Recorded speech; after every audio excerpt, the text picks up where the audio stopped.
he shines a light on the things that I don't necessarily see myself. And, I'm also surrounded by a beautiful family, his family, my friends. So it's only with the help of those people that I've sort of started to go, okay.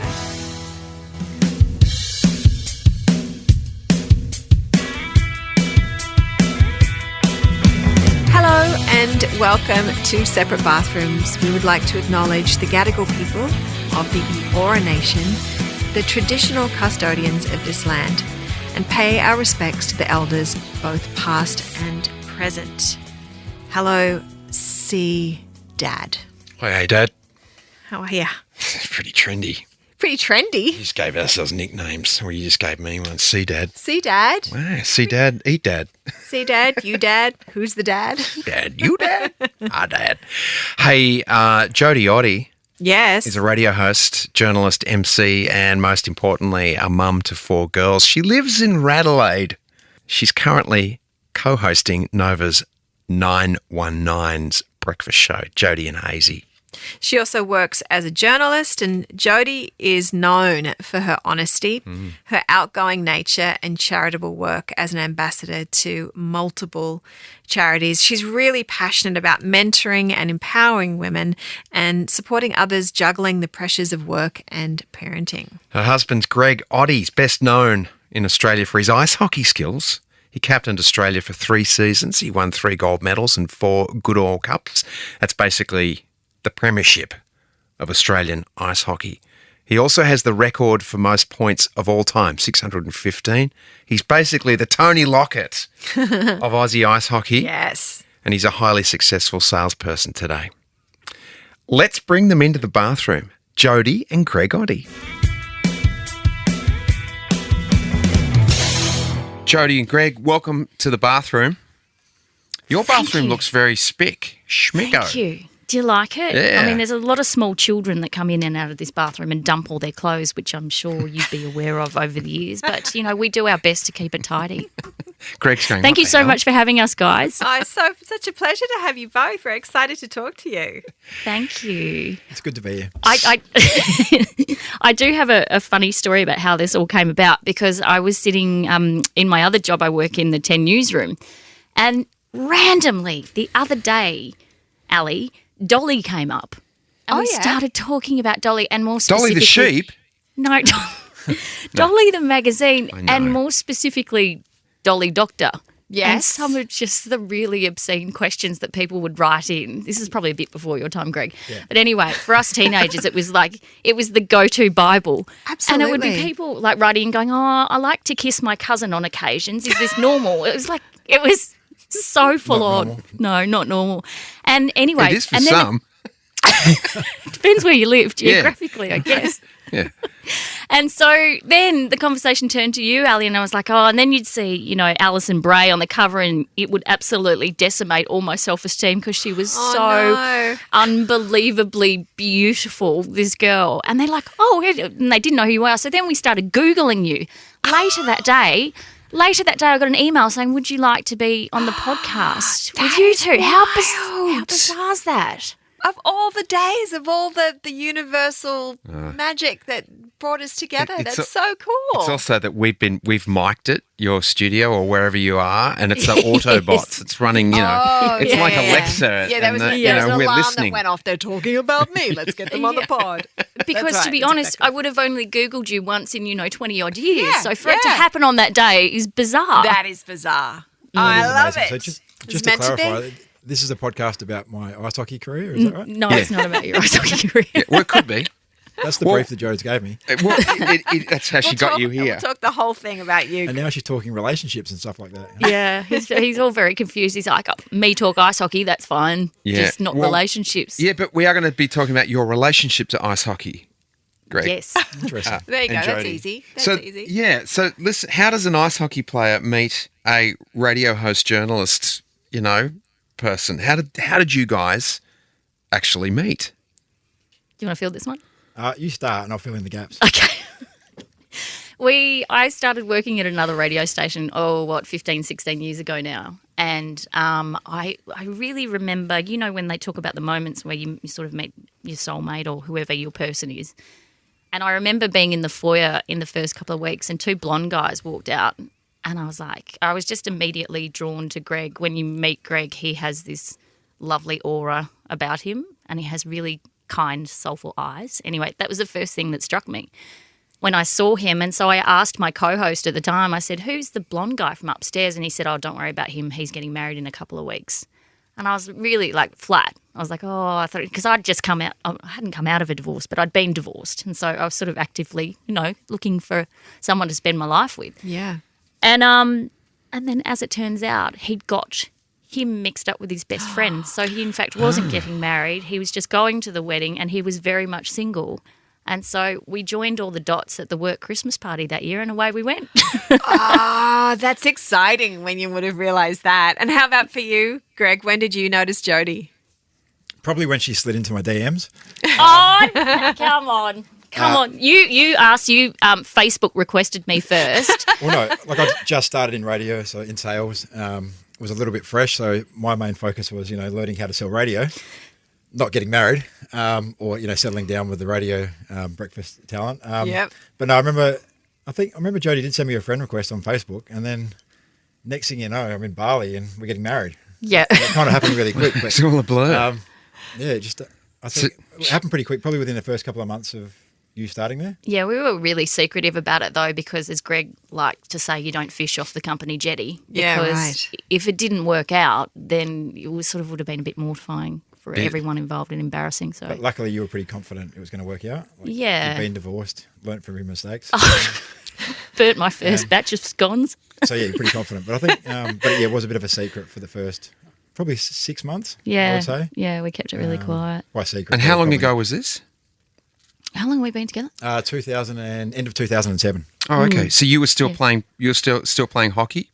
Yes, I just come back from Belgium. One of my good mates said there's a job going at ARN at Mix in sales. So I thought eventually I've got to grow up and get a real job.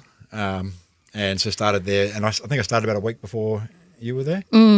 But still playing here. So just not travelling, not playing 12 months of the year. So I'm just playing over here in Australia and then, getting into sales and trying to find out what was next. How did an Aussie guy get to be such an amazing ice hockey player? It's not something They that you don't go normally, together, go together. Certainly just winter sports anyway. I always think it's amazing when we have these amazing skiers as well. But ice hockey is not something I know anyone in Australia plays. So my grandparents started the first ice rink in Adelaide. So my parents were involved there and then got us kids. We've got a brother and a sister. Got us involved quite young. And, we went through, obviously, school and played cricket, footy, but kept coming back to ice hockey. It was something different. A lot of opportunities, so we got to go overseas quite a bit earlier, in the early days. So there's just the amount of opportunities it presented. And obviously the sport itself, it's a lot of fun. It's there's nothing that really compares. It's pretty mental though. It's a brutal sport. Oh God, Cam! When I first met him, I thought this is the nicest guy on the planet. And then I went along to watch my first game of ice hockey here, and I actively watched him look for the referee, look left, look right, and then elbowed a guy in the head. And I was like, "Who are you?" Yeah, right. So it's almost like cathartic, I think, for him to, because he's so level in everyday life to go out in the ice and just be a bit of a brute, And I think it was a bit of the whole family's kind of into ice sports. So mum, sister was, and my uncle were both at the Olympics for speed skating. Oh, wow. Both in the 90s. So there's a bit of history there in that ice sports space. So it was a pretty easy decision to go down that path. Yeah. But also he's very, very, very modest, guys, and I would have to say he played for the national team since he was 17 or 18, and his nickname is the Aussie Wayne Gretzky. So he's probably one of the best ice hockey players this country has ever seen, but he would never say that out loud, so I'll say it for him. But I'm very, very proud of what he's achieved. Well, speaking of that, did the American NHL teams ever come calling for you? Oh, God. God, don't poke the bear. Oh, come on. No, I'm okay This with that. is where you say, get the puck out of here, Jodie. Oh, very good, honey. Is that a puck in your pants or are you just glad to see me? Sorry. No, I was just a little unlucky. Had to get them out of the way. Jodie came around at the wrong time and kind of derailed my hockey career. No, I didn't. No, to be fair, so playing hockey over here, then going overseas to Canada, where everyone lives and breathes it. You just there's so much competition. There's so many great players over there. To make the NHL was I mean, in terms Huge. of the odds of making the NHL are very slim. And no, so unfortunately I didn't. But But he's okay about it, guys. He's so okay, yeah. fine. It would have been something like one of these, like, what was that guy's name, the rugby league player that went across to play for San Francisco as a running back? I mean, it's one thing to get into the American football system as a punter because that's, we do a lot of kicking in our games here. But to go on a team as a running back would have been, like, unheard of. So for you to, like, exactly jump into Canada where it is their national team sport. That's yeah. what they do. I lived there for a long time and went to games and totally understand this idea, Jodes, what you're talking about, where these placid Canadians, they're so nice. Yeah. So nice walking down the street in the pub, whatever. Everyone's so polite. All those rules go out on the hockey on the ice, and I reckon that's why they're so nice, because on the ice they're such bastards. And what's the really funny thing, Ali, in particular, I didn't know about ice hockey, is there's rules to fighting, right? So just like it looks like they chuck their gloves off and they just start punching on, but there's actual rules to it, isn't there? Yeah, and there's a purpose for it too, right? What's the purpose? To beat the what shit is out of that? someone? Every team has an enforcer or a couple of enforcers that really police the ice, right? So if anyone does step out of line, then they have to, I guess, answer the bell. Were you an enforcer? No. He was great. No, he was the pretty He was boy glamorous Gretzky. goal He was- scorer. he was No, I Gretzky. mean, most of the enforcers of my team, probably 6'4", some were 6'8". Yeah. So they're pretty much, there's two different games going on, big really. guys. There's a game of ice hockey going on, and there's another game where intimidation, and I think Yeah. they kind of come together. And Do you have all your teeth, Greg? Are they all your own teeth? I do actually, so pretty lucky because I Yeah. did break my jaw. Somehow managed to keep them all. Oh, so this story about him breaking his jaw in Lithuania is unbelievable. So he's playing at the World Championships, and I've only since watched the vision once because I can't watch it. Someone shot the puck from behind the net, and it clocked him probably about 110 k's an hour in the jaw. Yeah.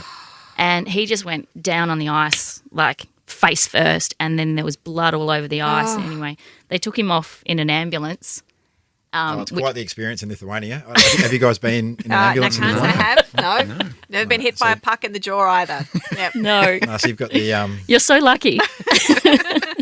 so you don't get strapped down on the bed or anything, and they take the corners pretty hard, and you've got the paramedic smoking a dart above you, and the actual hospital was like something out of like what's the Saw? The Yeah, movie? out of They Saw. take It's flickering lights, like dogs running around, and yeah, what they did to me in terms of the like wiring me shut was something that they've never, like the doctors here haven't seen for a long time. So he came home and his full jaw, like his teeth were wired together. So he could only have yogurt for about 10 days. He lost like about 7 kilos or something.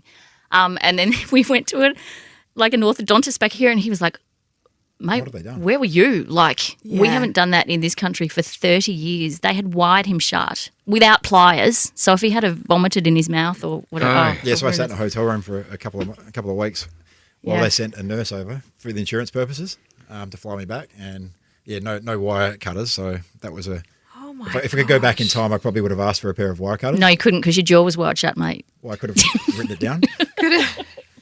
Spelled it out in yogurt on the carpet or something. exactly. Oh exactly. my gosh. I remember the line when I was living in Toronto was, went to the fights last night and some hockey broke out. Yeah. Yeah. Oh, yeah, I get So so somehow I managed to. Maybe they wired my teeth, but I don't know. Somehow I managed to keep my teeth throughout that. Broken your nose a few times though, haven't you? Yeah, a couple of times. Yeah. But And no, that's just from a kitchen argument Yeah, with that's you, just right, from Jodie? That's when he wouldn't unpack the dishwasher. I know, so that's like a nightly thing, right? But I've still got the teeth, so very lucky. Yeah. Jodie, you've got 4 girls, three with Greg. Yep. Who do they take after your 3? Are they chatty like you, or are they sporty, or where do you see them lining up? So the 3-year-old's a bit of a combination of both, but the 10-year-old Summer, she's me. She's like batshit crazy. She's just a bit nutty, isn't she? Loves dance, really out there. So from that point of view, and she just likes to make people laugh. That's her mission in life, which is I'm a bit like that as well. Yeah. Whereas Peyton is Greg. Like, she's the sensible pants, and her, room's clean. And if you say to her, darling, can you clean out the pantry for mummy, she'll spend all day doing it. Like, because Greg's a little bit OCD like that, like just very immaculately. Like when he was a little kid, his sister used to deliberately mess up his room, or his workmates will deliberately mess up his desk just to mess with his mind. So, she's more like you, isn't she? And she's more placid in personality. She just sort of sits back a bit more. And then there's Harper. And then there's, my God. Harper's favourite thing for 3-year-old to say is because I can. Yeah. It doesn't matter. I could ask her why she's crying. Because I can. Because I can. Or, oh, my God, is the new one. Yeah. But we to be perfectly honest with you, we're really struggling with her at the moment. She's, I reckon, 3 is worse than 2. Infinitely worse than 2. And struggling in what way? Oh, she just she's just very whingy and cries a lot for no real apparent reason. Like she cried the other day because I had her fruit box and I pierced the fruit box with the straw. So there was 40 minutes of tears about that. She's just at that real stage where you can't reason with them. They're completely irrational and you can't understand why they're so upset. So I think between Greg and I, he's sort of working from home at the moment, so he's... Yeah, I was going to say, Jo's struggling, but she gets to work 2 jobs, right? So how are you dealing with that, Greg? With being a father of 4 girls and a 3-year-old who's giving you because I can answers? Yeah, I think I guess I'm kind of used to it, right? Like Jo's just been doing breakfast radio for because she can 14 years. Because I can. Because I can. So I think I've got a bit of structure down. So like in the mornings and stuff like that, the kids, when Jo's finished in between radio jobs, I think she was at home for about 12 months. Like if anything, she just got in the way. Yeah, because you would think like an extra set of hands would be helpful. But I know. The problem is when you got too many people or too many sets of hands, everyone just assumes that the other person's going to do it. Yeah. Whereas when Jodes is at work now in the morning, it's I kind of know what I've got to do to get the kids ready, and obviously the 9-year-old, the 11-year-old, they can kind of manage themselves getting ready. So it's really just a matter of getting Harper ready. But no, I think after a few years you kind of get used to it. I know, you're very good. He's very good. Like I don't know too many dads who are as hands-on as Greg. Like, if there's a birthday party to be organised, he'll do it. If there's a play date at school, he'll do it. And I think that's just kind of the way our relationship has transitioned, hasn't it? That I've just sort of taken on a couple of jobs and then you take on the home front. And I just started working from home and, as Jodie took on another job. Sorry, but he does very, very well and he's very patient. But I will say his whole parenting belief system is based on bribery. And lying. You lie. Like you bald-faced lie to our children and go, oh, Eddie, your cousin's coming over. No, he's not. Well, Eddie was thinking about coming over. And so it sort of transitions from, if you don't get in the shower, you don't get any chocolate into, all right, if you get into the shower, I'll get you some chocolate. It's that kind of real soft dad. So that's why he's the favourite in the house. There you go. One of us has to discipline though, don't we? Okay, so where do you go with screens? Is that part of the negotiation? Screens and phones. Where do you sit with that? Gregory, there's a time and a place, I think, but I think sometimes, we rely on it too much. They can take over. Yeah. But I guess we're also lucky that the kids are very active. Like, so Summer, the night we just turned 10 actually yesterday. She's got 4 nights of dance, which is quite a lot, I think. Yeah. And then Peyton's obviously into a few other things, but so they're not, but the nights they are home and we're making dinner, or not, they may get on their screens and. No, they use them too much. Yeah, far too much. We probably need to cut back on that. Yeah, possibly. Starting today when I get home.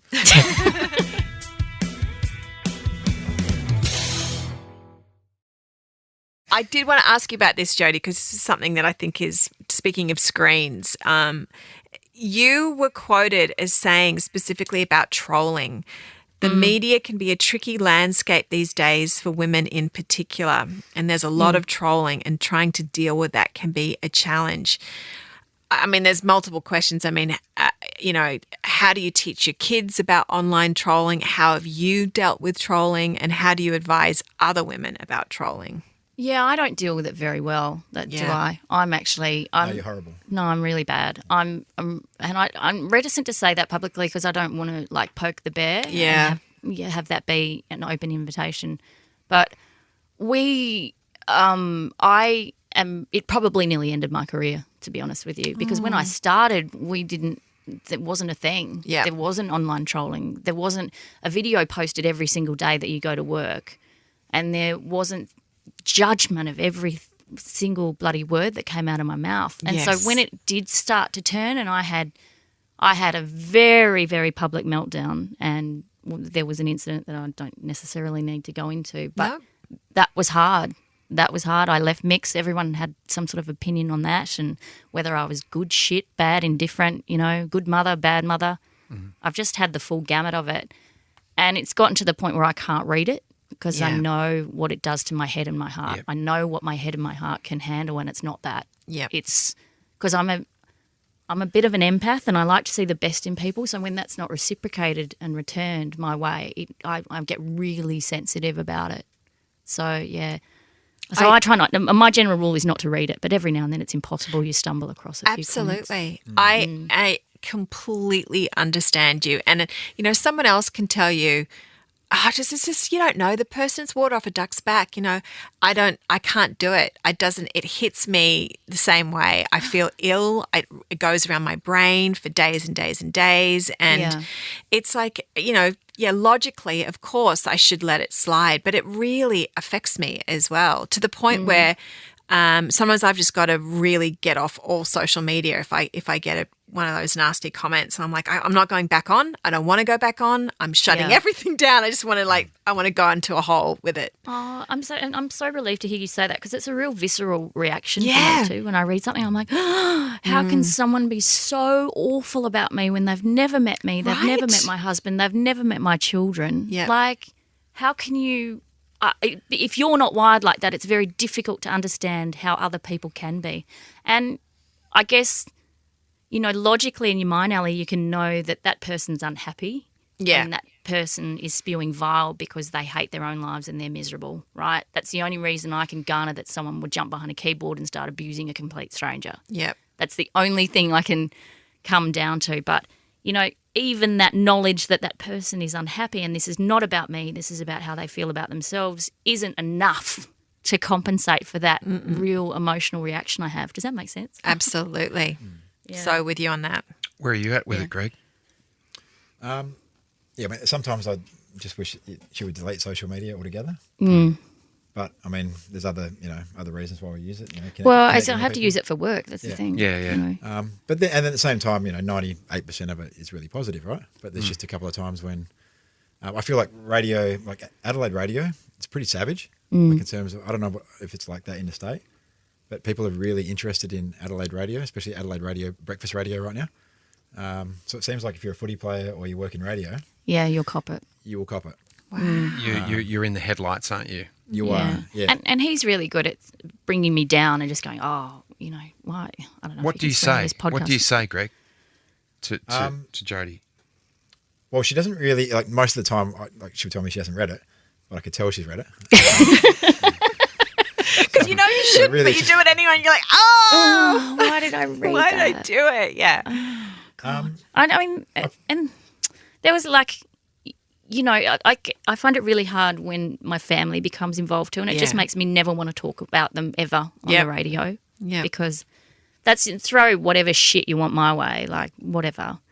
But when people start attacking him or, for whatever story I've told, I just find it really, really unfair. Yeah. But you're very grounded with it. Like he'll always say to me, Sidney Crosby is the best ice hockey player on the planet, and he still cops mountains of abuse. So I just feel like if you're doing something in the public eye, and I don't like that explanation when they say, Cam, well, she gets paid that amount of money. What? I get paid money for strangers to abuse me? It just doesn't make sense to me. It's not in the contract, is it? Yeah. No. There's no clause in that contract that says, you're also being paid to be a target. Yeah. So normally I would just say to Jodie, like, click on a few of their profiles and you're going to feel really good about yourself again. Yeah. Because a lot of the times, whether they aren't real profiles or they're they're trolls. And second of all, like, how miserable are they? And to go in there and do that, you just got to move on. I think everyone else moves on. You've got to move on too, right? And also, it's having an innate confidence in yourself and knowing who you are and what you're about, and that you're a good person, you're a kind person with good intentions. It's about reminding yourself of that then it gets a bit easier. But still, I'll never feel comfortable with it. Do you think women get trolled more than men? Yep. Yeah. Yeah. I think we're an easier target. I've worked with, 4 or 5 different male co-hosts, and they never copped it as badly as I did for whatever reason. Yeah. And I don't know. I think if my girls were to come to me and say, like my eldest has said, I maybe want to be a journalist or work in the media, it makes me feel scared for her. Because it's almost like if a woman stands up and says, I want to have a crack at something, maybe, a bit brave and something in the public spotlight, I know what comes with that. And so I really fear for her if she goes down that path. So what do you then say to her? I'm pretty What? honest. I'm pretty honest, and she's the same as you. She'll say, Mum, what have you read online now? Like she gets it. So Right. she knows, she's seen what I've been through. Yeah. So It's just parts of it too. Like I think the breakfast radio is kind of pretty intense. Whereas I think TV is more TV, you sort of get left it's alone. about the story, right? Yeah. Whereas breakfast radio, a lot of it's about the person. It's not all. I don't think it's across all media. No, I don't think. But when you're being vulnerable too, that's when you're exposing yourself and putting yourself out there, and then to have that flung back at you is tricky. Well, see, And- in breakfast radio, though, or it seems that any kind of like breakfast or drive, really, and you've got the crews, in all the states, the morning crews, the afternoon crews, that I hear a lot of you guys, you do speak from a very personal place. That's part of the content. Is that part of something that when you get hired, that the program director or whoever you're dealing with there at the radio says, look, I just want you to talk about what your life is because that's how our listeners relate to you? Is that Yes. part of an Emma? Is it? Yeah, okay. Yes, absolutely. Yeah.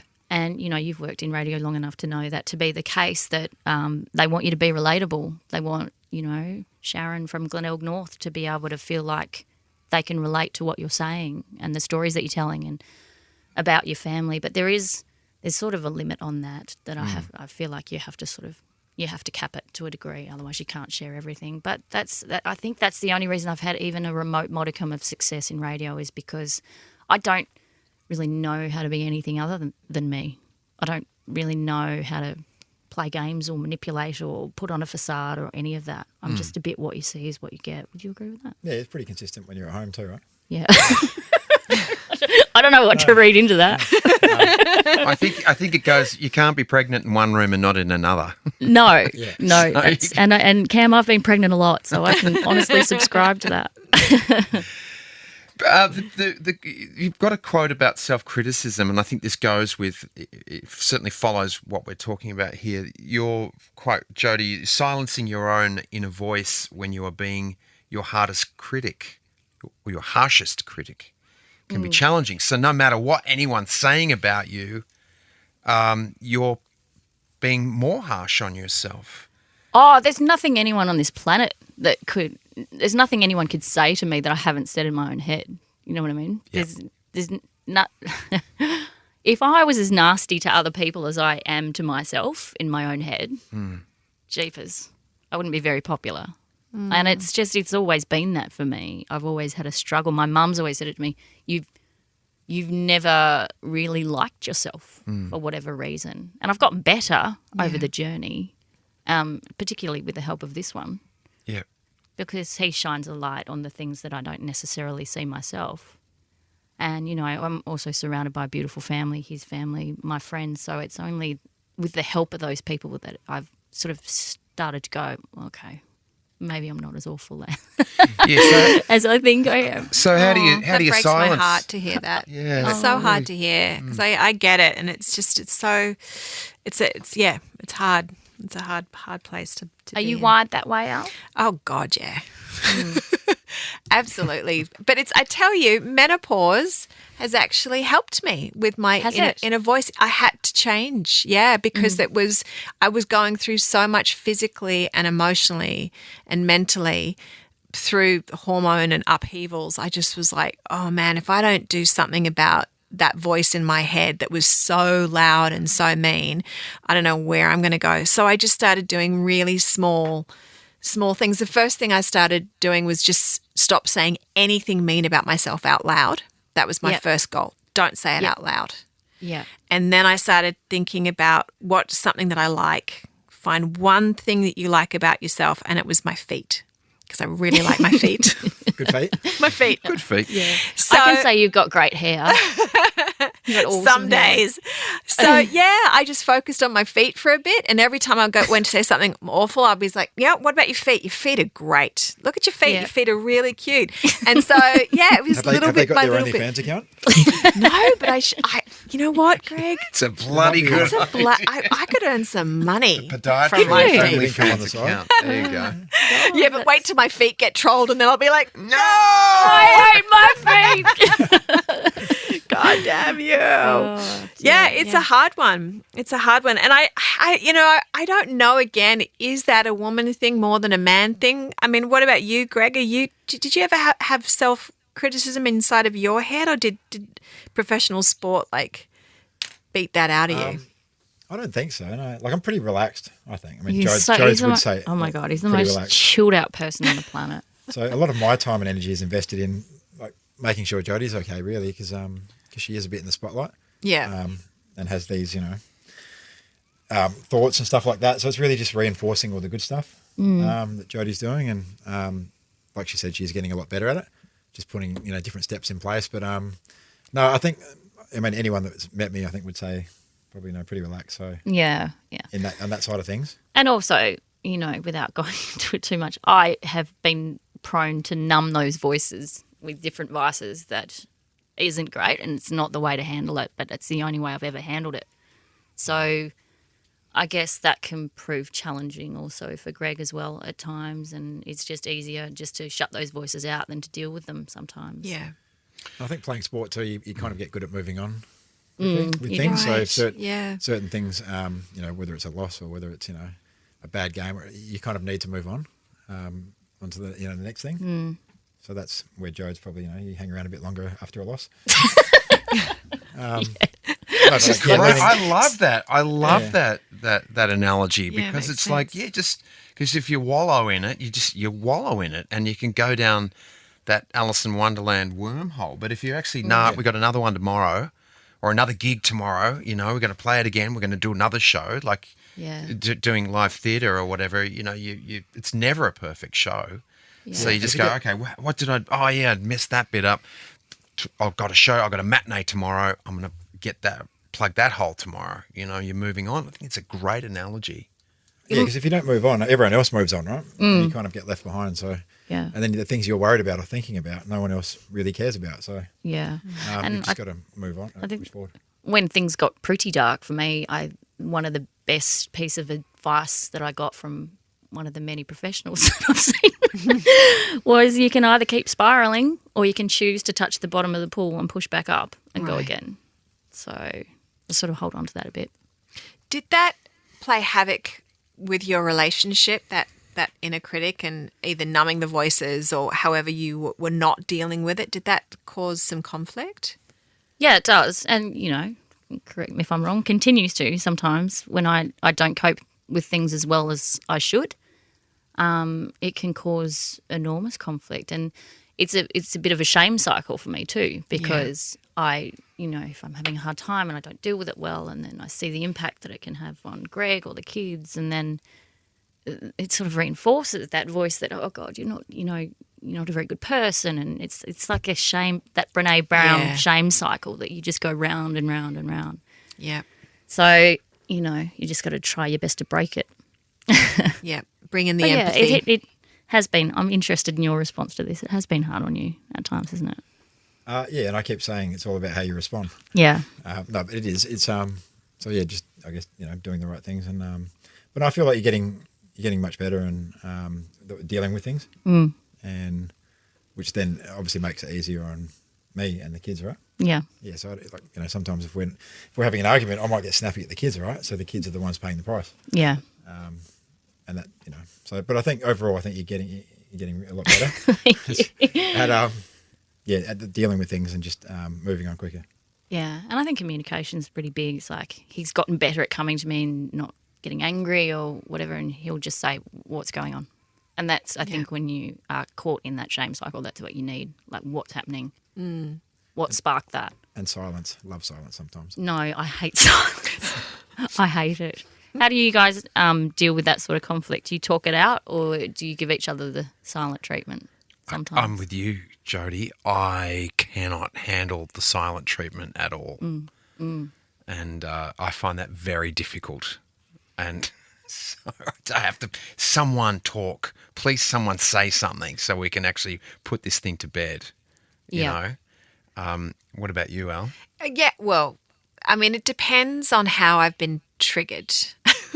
If it's been more of a fight, I will usually, I hate fighting with a passion. So I need to go into my corner for a bit and just like lick my wounds.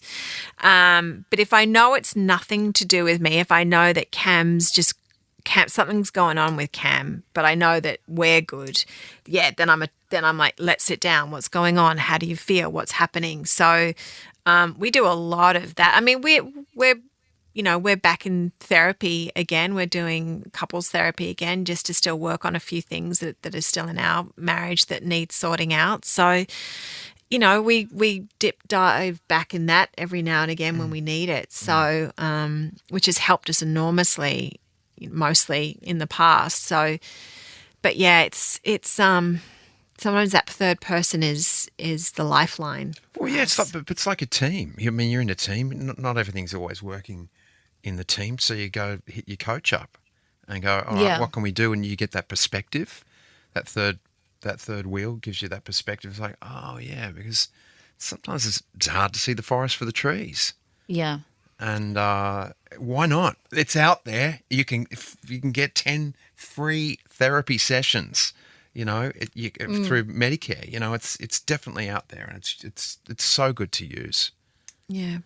Have you ever has the shoe been on the other foot for you guys, where Jodie, you've been the one I mean, I'm sure it is. What's that like when Jodie, you're the rock, and Greg, you're the one, or does that scenario I don't think it's ever happened. Surely it does. Okay, I'm going to give you one because Greg, you just said before when you've been snappy at the kids. Jodie, are you the one that goes, "Hey, bud, you just snapped at the kids. What's going on?" Yeah, there's a bit of that. But then also you made me snappy at the kids. So it's a bit of vicious cycle.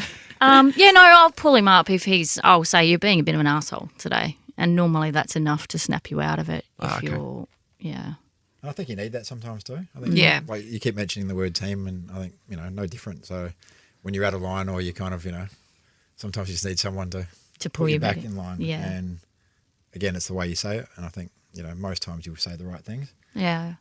Which will help. And I'll go, yeah, you're right. Okay. Yeah.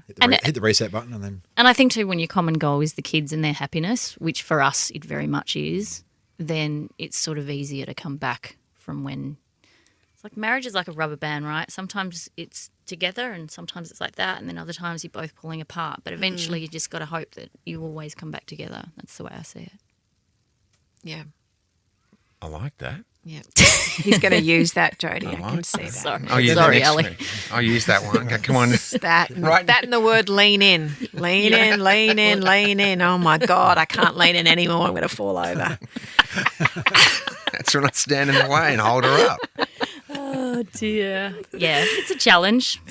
But, there's not – the one thing I will say is, there's never a doubt in my head that Greg's my forever person. Oh. 100%. So not lovely. one doubt. Yeah. You are stuck with me forever. Is that where I say thanks?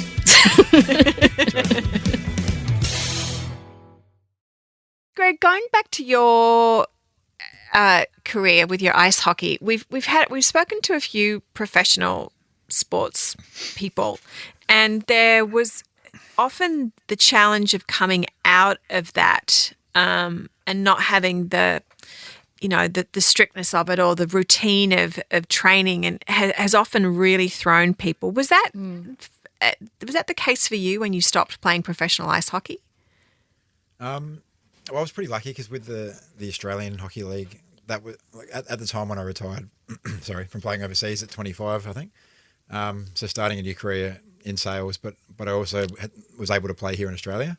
So I kind of got that hockey fix and with national team too. So, for 10, 12 years afterwards. So I retired at 37 or 38. And it was time. I mean, we had 3 small kids, all Yeah. under 7 or 8, during the time that he was probably travelling interstate every second week. But with the Australian Ice Hockey League, it kind of works around obviously work schedule, so weekend games, practicing at night. So it wasn't so much that's it, in terms of retiring. Yeah, I okay. could actually keep playing and work. But in terms of the routine, I think you do miss that a bit. But I'd like to think I've handled it a lot better than some people I've seen. Like I think, and one of the reasons I did stop playing overseas at 25 was because I didn't want to be 35 or 40 and not know what's next. Yeah. Yeah. Yeah. When I identified I wasn't going to the NHL, yes, that did happen. Your fault, apparently, Jodie. Yeah. Yeah, no, you keep hearing about obviously players that play too long, and I'm sure it would have been enjoyable to keep going overseas and playing different countries, but you get to a stage then where what's next, and It was a real sliding doors moment. I think when we met, it was either it was line in the sand stuff, like Right. either he starts a career because you were never going to play forever, starts a proper sort of 9 to 5 career, or kept travelling overseas, and then that would have meant walking away from me as well. So, well, no, to be fair, I made that decision before I met Jodie. oh, did you? Sure about that? Remember Didn't I sway you? No, I didn't. But no, I was pretty lucky. She says, grinning. The Australian League ticked a lot of boxes, so I could, work and play hockey really. So that transition wasn't as difficult. And obviously having the kids and having kids early, yeah. And it did get quite hard with the Australian League as well, like because I remember that time you played in Perth, and I reckon I had a 20-month-old and a newborn, and he always tells a story. He got off the ice and checked his message bank, and all it was me just like, I can't do this anymore. You have to come home. And he was like, that was good to hear coming off a loss. Thanks for that. And I think 18 years too of travelling, it's not like AFL where you travel the day before. You're travelling on the red eye, the Saturday morning, flying into Sydney, getting on a bus to Canberra. You're coming back Sunday night or first thing Monday morning. You're going to work. So it does take a toll after a while. Yeah. So I didn't miss that so much afterwards. Miss the team stuff more than anything. Yeah, miss the team Yeah. stuff. The camaraderie. Miss the team stuff. Yeah. Mate, how do you advise other athletes in that it's time to get out, or what to do, or how to set yourself up for a life outside of professional sports? I think a lot of the people around you, I think there's opportunities sitting there. So maybe it's like team sponsors, or there's people around the club that they have a lot of connections. So I think just you see a lot of footy players these days. They early on they're kind of they're trying out new things, studying, they're looking at different career paths. So I think starting early. Yeah, definitely. Because it is, just not leaving it too late, because I think it does get more difficult the older you get, especially with no really education. No education. You might, you might think you're going to make the NHL, and plus, it's coming down off a high. I've been treated like an absolute rock star. Yeah, that's right. And then next minute you're not going to training and no one cares, and you've got nothing else to occupy your mind. That's tough stuff. Yeah. and understanding things will be different too, right? Yeah, sounds like someone in the entertainment business. Yeah. Sound jaded at all. Bloody shocker, isn't it? Going from like a leading Jodie, role on Neighbours to, what? Hello, it's crickets. No. How hard is that though, Cam? Sorry, I'm so used to interviewing people. I just keep asking you questions. Well, it's good. It's like how hard this is that is when a conversation. Yeah. It's a conversation. Yeah. What were you going to say? How hard is that when you go from being feted as an actor and then the phone's not ringing? That's got to be tricky stuff, particularly on your relationship as well. Oh, yeah, have we got another hour? No. No, it is. It's a similar thing. That's what reminded me when you were talking, Greg. The thing about in the acting world is you move through stages in your life. Like clearly I'm in old man stage now. Handsome older man. Very good looking. Silver fox. Very good looking. Yeah. older So man. I can't plug back. I can't plug into 28-year-old dude anymore. It's you evolve. So I think with in the acting world, you have to stay as educated as you can in life. You know, pay attention to just the world and grow. So you can, if you do pick up a role in as a banker or as a world leader, you need to be able to pull that off. And I think that's by having as much life experience as you possibly can, and then live without expectations. It's a privilege to do what we do, and there are not many people that get to do it. And so when you do get to do it, it's just be grateful for it, and then have, like you say, other things cooking, and like writing or music or something, or another job. That's what it is. And I've done those things. So yeah, it's just not have expectations, don't you think, Sweet?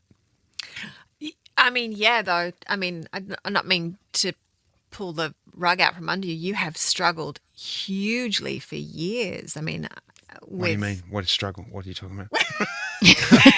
Not with work. Some real gaslighting going on here. What are you talking about? Could I? I mean, are you okay? No. Actually, I just wanted struggled in what way? Because yes, I have. It's been really challenging. That's why I started my men's health charity, my men's team, that's how it all came about.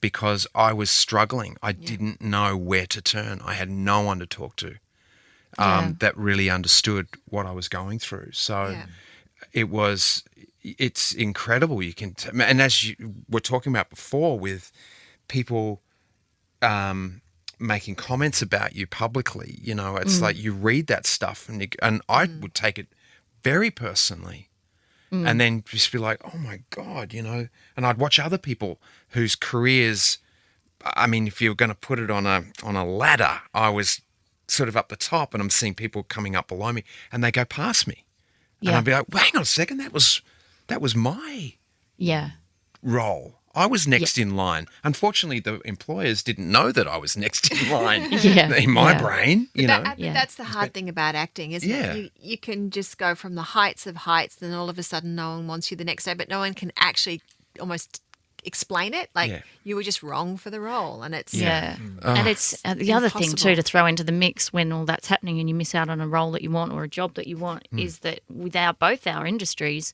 people want to see you fail, because they want that opportunity. So sometimes if you don't surround yourself by the right people, it's like, oh, well, that should have been me. And so there's that added competitiveness, which can be pretty awful as well, rather than being in an industry where everyone lifts each other up. Yeah. And good on you with the men's health stuff too, because I have seen so many men struggle with mental health, and it's only been in the last couple of years because of people like you that they've started to talk about it. So good on you for that. Thanks, Jodie. So Cameron, did you find you could trust people in your industry? A lot of people? Or? I could. No, not really. You can't really take on what people say to you, good or bad. You just go, thank you. If someone says something ordinary to you, thank you. If there's something great to you, thank you. You have to know inside that you are doing the very best that you can do, and being as prepared as you can possibly be, and to break down everything into small steps. Just tick that box. And have you done something for your career today? Yes, I have. All right, feel good about that. Like Ali was saying before about, I like my feet. It's like, okay, did I do half an hour's practice today? Did I play? Did I sing? What did I do? And so that way, at least I know that I'm doing what I can do. And so, in terms of what you're asking, Greg, if do I believe people? Not really. And actors, I don't. I mean, I love being with actors. Like when we're doing, that's why I love live theatre, because you're working with you're in a team, putting on a show every night. So everyone's there supporting each other and lifting each other up. Unfortunately, as soon as that show finishes, we all go off to our next gig, and then you're on another team, which creates great relationships. Often, as far as with contemporaries, haven't become mates with a lot of other actors because, one, we're always somewhere else in the world. And two, I mean, when I was in LA, there was that kind of competition going on. There was a little, who's your agent? What are you working on? Tell me about that. It's like, this is all feeling a bit sort of prickly. Yeah. You know? Yeah. So I ended up becoming friends with people that did absolutely, if it's music, it's great because you're playing music together. But, you know, my best mate over there was a sculptor. Yeah. Another one was a writer. So, Yeah. you know, different things. Yeah, I think I have to say it's very similar to media in that when you find a person that you work with who really wants to lift you up, they can be a bit of a unicorn because more often than not, people, particularly at competing stations or whatever, just want to pull you down, and it shouldn't be that way, you know. Especially for females, don't you reckon, Elle? Like, there's so few of us that are sitting here doing what we're doing. Like, and don't get me wrong, I've met some beautiful people who are lifelong friends. But there should be more of women supporting women in the industry that I work in, because Absolutely. you're copping enough shit from other people. Yep. Yep. You know, you should really be sticking together. And you don't need to be standing on someone else's, you know, face as you're climbing up the ladder. Like, you can support each other as you go, you know, and it's just, and I always think that, I mean, why would you want to get to the top of the ladder by sort of kicking Stomping each other, someone. you know? Yeah. It's just not. It's not a way to go. So, and I mean, you know, to that, what you were saying, Cam, to your credit, you're so even now with jobs and things like that. You're not like I remember in the early days, you'd get an audition and we'd be like, and if you get this audition, we're going to be able to buy a house and we're going to go to the Oscars this year because you're going to get this role. Like, you don't do that anymore. Yeah, well, you lose enough of that. Yeah, you know. you just go, let's see, once the contract's signed, we'll see how with far the this contract. goes. Yeah, Great. if I'm there on Do day the work one. done. Yeah. And the truth of it is, and this goes across any industry you're talking about, anything in the world, we're all unique. We all have our own, we have our own abilities and strengths. We're all different. And so to try and copy someone else or to try and step on someone else or do that sort of stuff, there's room for everyone to do something, which our job is to find what it is and to be grateful for it and then to do it the best you can possibly do. And I think, I love Barack Obama and how he was. He just seemed to he didn't talk shit about anybody. In public anyway. Yeah. You know, he just lifted people around him. And that's how I want to be. It's like, you know, if someone else gets the job now, geez, I really wanted that. That's what I say. I really wanted that job. And I allow myself the moment, the 2 days or maybe a week of going, I put everything into getting that and I didn't get it. But if that guy got it, that's his journey. Yes. That's his path. Good on him. You know, off you go. There's something else for me. Yeah. So when you're desperate, it's hard. Things are hard, right? Yeah, It is. It is hard to do that. And that's when you find out if all that theory that I've just spouted is actually true. Because if you can apply it when things are desperate, you know. It's been such a good chat. Thank you. I'm just sorry. I was just going to say on that. There's a saying that I love, and it's I don't want what you've got, and you can't have what I have. So just be settled in your own space and be happy in that place. That was really deep, wasn't it? Did you like that one, Cam? I do. Like that. You know, I like going there, and I love doing this thing too. We call it the 2-minute shower. We keep our answers short. We're about to all shower together. Is that what's happening? We are. You ready? Oh my goodness! It's a dream come true. For me, Greg. Ticking boxes, I like it. Yeah. This is where I get to say, is that a puck? Oh, God. Fuck you. Here we go. What is right. your partner's basic philosophy in life?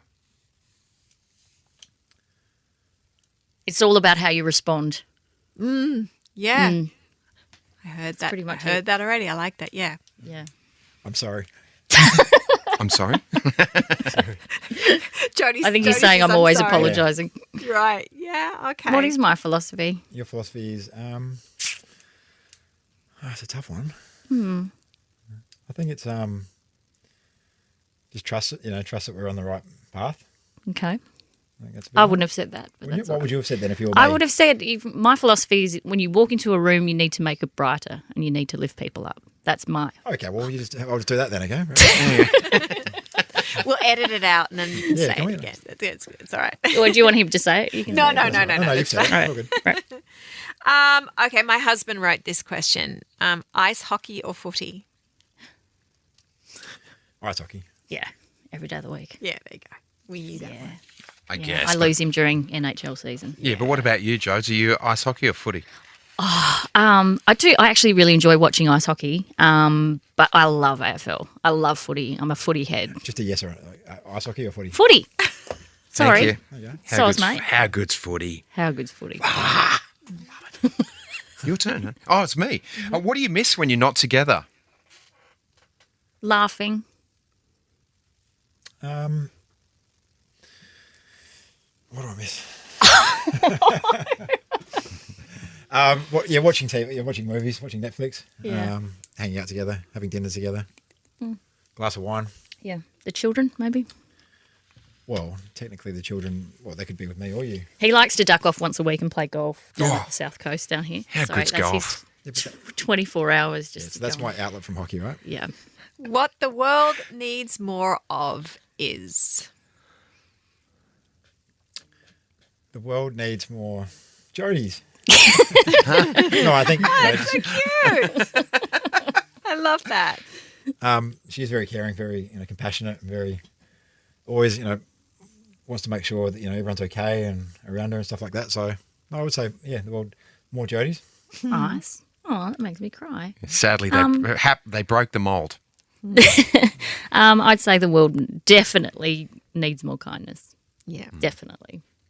Okay. And empathy. Last question. Describe each other in one word. Joy. He's pure joy. Amazing. Brilliant, you two. Thank you. Jodie and Gregor Oddy. Thank you for joining us in the bathroom. Yeah. We wish you guys all the best. Thank you. With And your thank- beautiful girls. Thank you for having us, and Yeah. thank you for making my husband talk about his feelings. It's been lovely and very enlightening for me. There you go. Still can't believe she told me this was a podcast About your for ice hockey career. We touched on it. We did We touch did. on it. We did. Thank you, guys. No, thanks for having All us. right. Thanks, you too. Bye.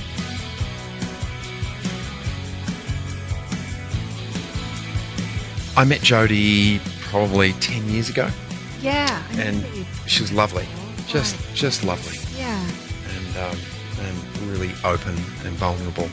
I know. That was really, that was very sweet of her and kind of her and honest of her to share how she was feeling. It just breaks my heart when I hear that, though. Anyone, the self-critic, I find it really hard to hear because I know it myself. I know the pain of that. So it's hard. It's hard when you see someone struggling with it as well. Yeah. Clearly she's on the road, though. Yeah, She's absolutely. doing much- She's got great support with much Greg. better. Great support. I hope you've got great support with your partner, because I have it with mine. Aw, thanks, honey. I have it with mine too. Oh, do you? I do. right He's on. lovely. He's not here right now, but I'll be calling him later. Yeah, I'll give him a ring and say, thanks, mate. You've taken care of my wife really well. No, it's you. It's all you. Thanks, sweetheart. All right, we'll catch you on the next episode of Separate Bathrooms. Thanks for listening.